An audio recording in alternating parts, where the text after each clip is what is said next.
Bonjour à tous et à toutes, bienvenue sur Débrouillard Nature. Donc troisième vidéo aujourd'hui. On se retrouve pour une démonstration du sac, de mon sac de randonnée. Et voilà, et 2-3 astuces.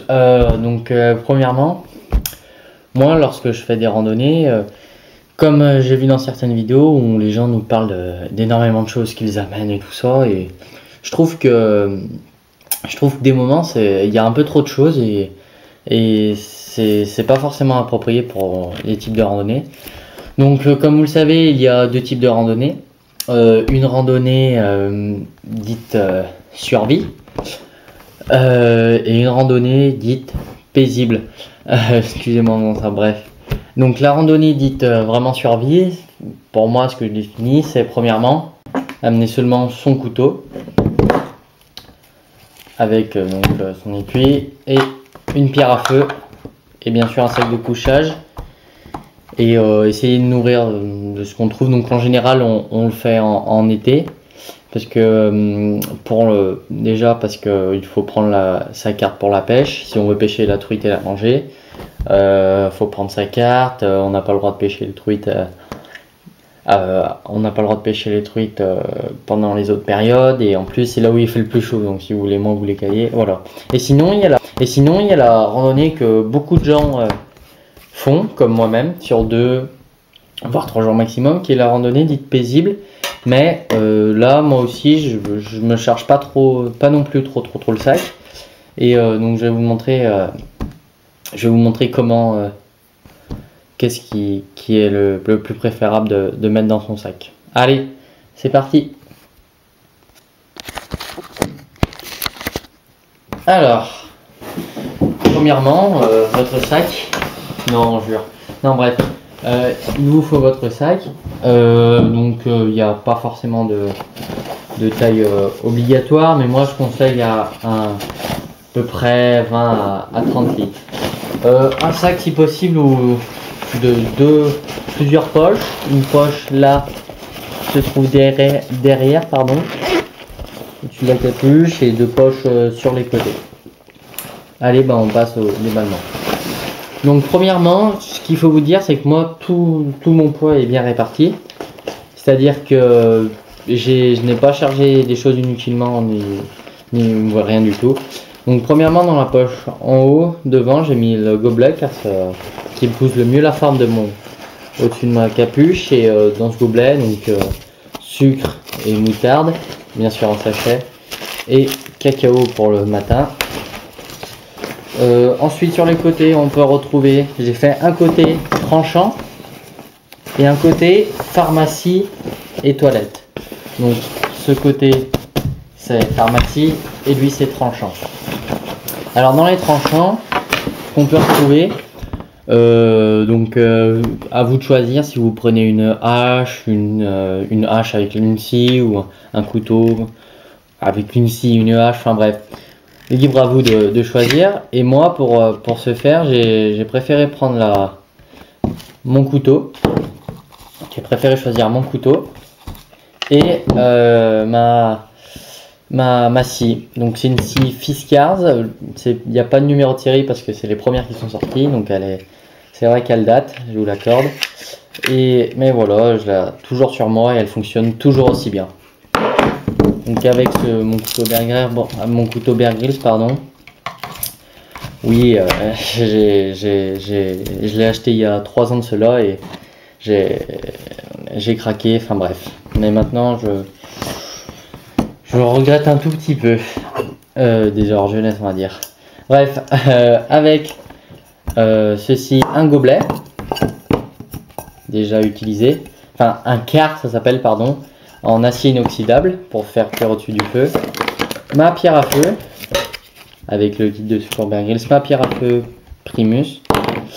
Et ce que je conseille à tout le monde, c'est, même si vous voulez vraiment essayer d'allumer un feu en mode survie, je vous conseille toujours d'amener un briquet, parce que on sait jamais si déjà le feu en survie est à la base de tout, rien que pour vous faire cuire de l'eau ou vous faire cuire à manger ou vous réchauffer, c'est vraiment le plus important. Donc faut jamais se donner des défis et en ce qui concerne le feu, je parle. Ensuite, ça c'est vraiment en option, c'est juste pour s'alourdir le sac. Une boussole, si jamais on veut aller à un point de rendez-vous, on s'est donné un défi et qu'on veut y aller seulement à l'aide d'une carte, donc la boussole. Et un couteau pour manger. Voilà.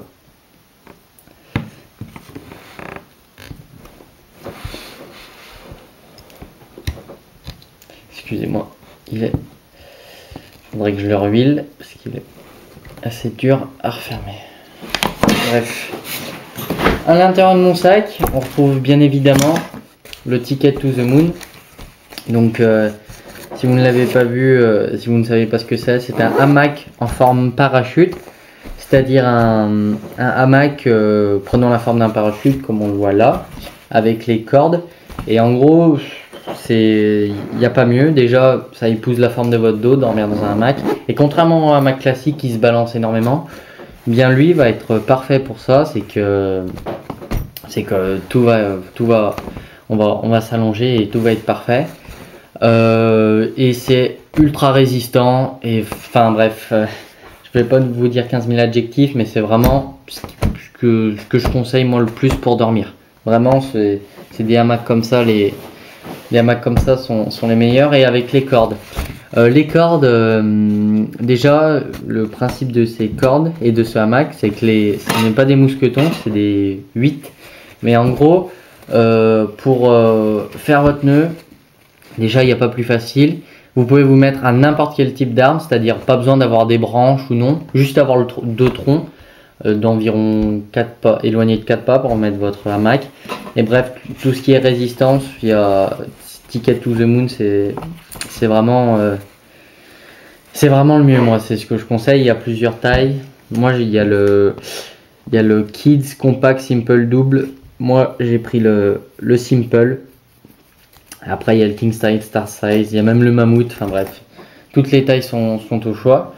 Et le seul bémol, c'est que ce hamac est assez rare d'y trouver sur un marché. Donc si vos parents n'aiment pas payer par carte, vous pouvez aller soit vous rendre sur le site Ticket to the Moon, ou soit dans certains twinners. Si vous ne savez pas, faites votre recherche. Dans certains twinners, Ticket to the Moon, les hamacs Ticket to the Moon sont disponibles. Voilà, enfin personnellement je l'ai acheté dans un twinner. Ensuite, eh bien mon réchaud à bois que je vous ai montré dans ma première et deuxième vidéo. Voilà. Et mon sac de couchage. Bon, je vais pas vous le déballer, mais c'est un Roi Design fabriqué en Australie. C'est vraiment je dirais ce qui envoie le plus du pâté. Excusez-moi, mais ce qui envoie le plus du pâté pour dormir et niveau confortabilité. Et en plus, il est muni d'un petit coussin à l'avant. Je vais pas vous le sortir, mais de toute façon, dans une prochaine vidéo, je pense la suivante, je vais vous montrer tout ce qui est hamac et tout ça, comment le mettre, comment l'utiliser. Ensuite, j'ai une autre poche où excusez-moi, elle est là. J'ai une autre poche où il y a une boîte à feu. Donc là aussi, je pourrais vous montrer comment en faire une, mais énormément de youtubeurs ont fait des vidéos, du sel, enfin non, du poivre, et vous avez compris, le sel qui va avec, le sel Chatterton Scotch. Ça c'est vraiment en option, le Scotch et le Chatterton, mais par contre, ce qui va être le moins, c'est sel poivre, pour donner du goût à nos plats, et notre boîte à feu en hiver. Parce que, comment dire, en hiver, vu que le bois est assez humide de la neige et tout ça, même avec un briquet, par certains moments, vous risquez de ne pas allumer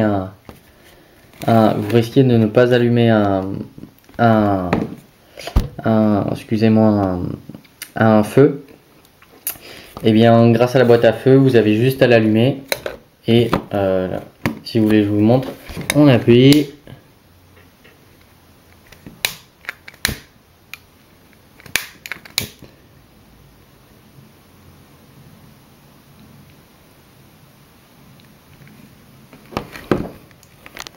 Voilà.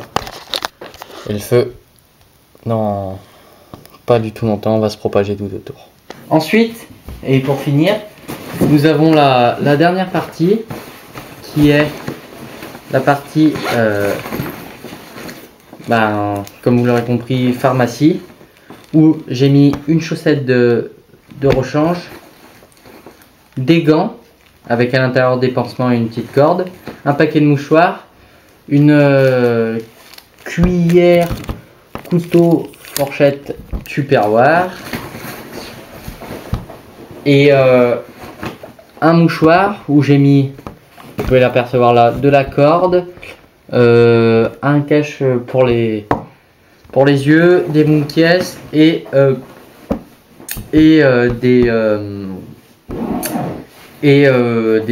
deux flacons de Saint-Ol. Bien voilà, en espérant que la vidéo vous a plu, j'espère qu'elle sera pas trop longue. J'ai essayé de dire les